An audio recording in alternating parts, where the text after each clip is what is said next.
Big boss winner Suraj चव्हाणचं लग्न हा विषय काही दिवसांपूर्वी चर्चेचा होता, पण आता तो वादाचा विषय ठरतोय. सूरजच्या लग्नाला हा का नव्हता, तो का नव्हता, यावरून कलाकारांना ट्रोल केलं जात आहे. या वादाचा फटका आता डीपी दादालाही बसलाय. डीपी म्हणजेच कोल्हापूरचा धनंजय पवार. डीपी दादाने एक व्हिडिओ शेअर केलाय, ज्यात तो सूरज आणि त्याच्या चाहत्यांवर प्रचंड नाराज दिसतोय. पाहूया नेमकं काय झालंय. नमस्कार मित्रांनो, आजचा जो व्हिडिओ आहे ना, तो सूरजच्या घरातल्या फर्निचरसाठी. सूरजच्या घरामध्ये फर्निचर म्हणजे सूरजला मी सांगितलं होतं की तुझ्या घरात जो सोफा सेट असेल तो मी देणार, सोसायटी फर्निचर देणार. हे त्याला मी स्पष्ट सांगितलं होतं. 1 महिन्यामागं त्याचा मला कॉल आला. त्यानं मला सांगितलं की दादा तुम्ही सोफा सेटचं काय करणार आहे? तर मी म्हटलं मी सोफा सेट पाठवतोय. सो तुला कुठला हवा आहे, कसा हवा आहे, तू इकडे येणार आहेस काय, काय करणार आहेस काय, माझ्या पद्धतीनं पाठवू, मग मला घरातले फोटो पाठव. मी त्याला सांगितलं तुझ्या घरातले फोटो पाठव, म्हणजे त्याच्यानुसार तुला मॅचिंगचा एखादा सोफा सेट मी पाठवून देतो. त्याच्यानंतर मी त्याला 2-3 वेळा सांगितलं की बाबा तुझा ऍड्रेस मला पाठवून ठेव, म्हणजे माझा सोफा रेडी झाला की तुझ्या घरी डायरेक्ट पाठवून देतो. सूरजचं नवीन घर झाल्यावरती डीपी दादाने त्याला एक शब्द दिला होता की तुझ्या नव्या घरात माझ्याकडून मी सोफा देणार आहे.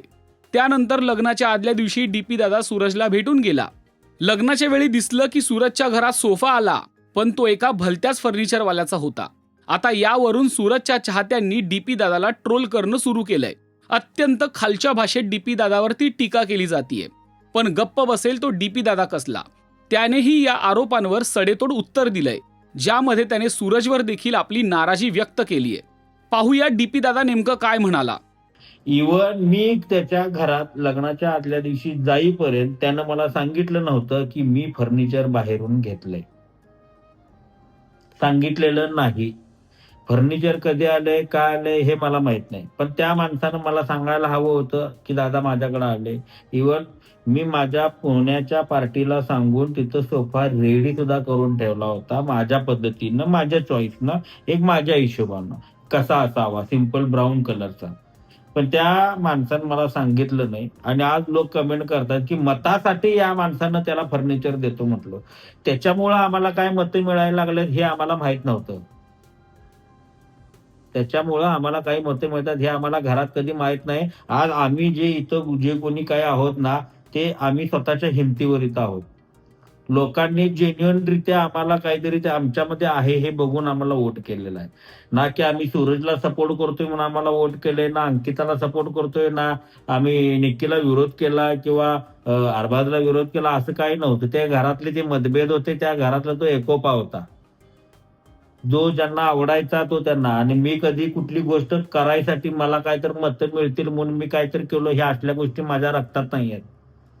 म्हणजे आज मी व्हिडिओ बघितला, त्याला मी हेही म्हटलं, "अरे मी देणार होतो तुला." तो म्हटला, "नाही ना, हे दादांनी पाठवलंय." अरे म्हटलं तू सांगायचं दादांना, की "दादा सोफा मला डीपी दादा देणार आहेत."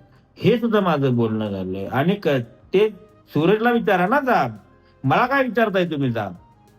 कमेंट बॉक्समध्ये मोठं बोलला, बोल पोपट्या, पोपट्या काय आणि काय, काय, काय, काय, काय, काय तुम्ही बोललासा. तुम्ही मला विचारायला जाब, मला विचारण्यापेक्षा डीपी दादा 1000 वेळा सांगितलंय ना, सूरजच्या घरी सोफा सेट मी देणार आहे. सूरजला विचारा ना, तो एवढ्या वेळा बोलला सोफा सेट मी देणार आहे म्हणून. तू त्यांच्याकडनं का नाही घेतलास? का दम नाही तुमच्यात? मी सोफा द्यायला तयार होतो, पण त्यासाठी लागणारं माप, घराचे फोटो, घराचा पत्ता यातली कुठलीच गोष्ट मला मागूनही मिळाली नाही. आपण दुसऱ्यांकडून सोफा घेतो हे देखील सूरजने कळवलं नाही. जर त्यालाच माझ्याकडून वस्तू नको असेल तर मी काय करणार?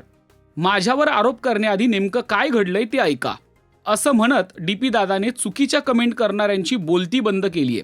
पाहूया सूरज विषयी नेमकं काय म्हणालाय डीपी दादा. मी त्याला 3-4 वेळा फोन केलाय. "बर तुला कसा हवाय ते मला सांग" म्हटलंय.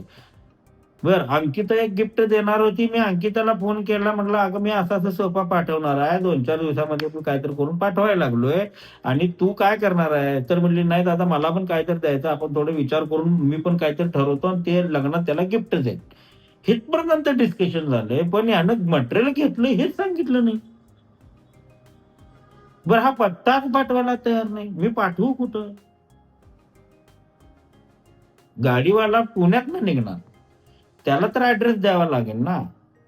बरं हा कुठं आहे, आता मुंबईत आहे का गावाकडे आहे, हे आम्हाला माहित पाहिजे. या सगळ्या गोष्टी समजल्याशिवाय नाही होऊ शकत. आज आम्ही जे काही केलंय ते स्वतःच्या हिमतीवर केलंय.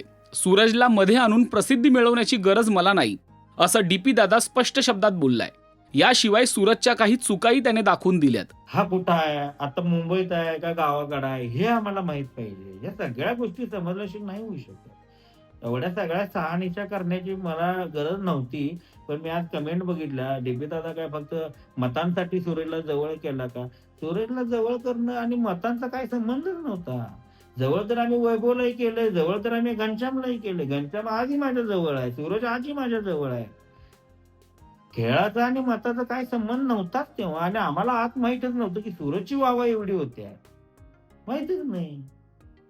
आम्ही आपलं जेन्युइनरित्या आम्ही काय त्याच्याकडनं काय फायदा करून घेतलाय का काय आमचा फायदा त्याला करून दिलाय काहीच नाही झालेलं. तो त्याच्या आशीर्वादानं त्याच्या चांगुलपणानं तो जिंकला. डीपी दादाचं म्हणणं तुम्हाला पटतंय का, हे आम्हाला कमेंट करून नक्की सांगा.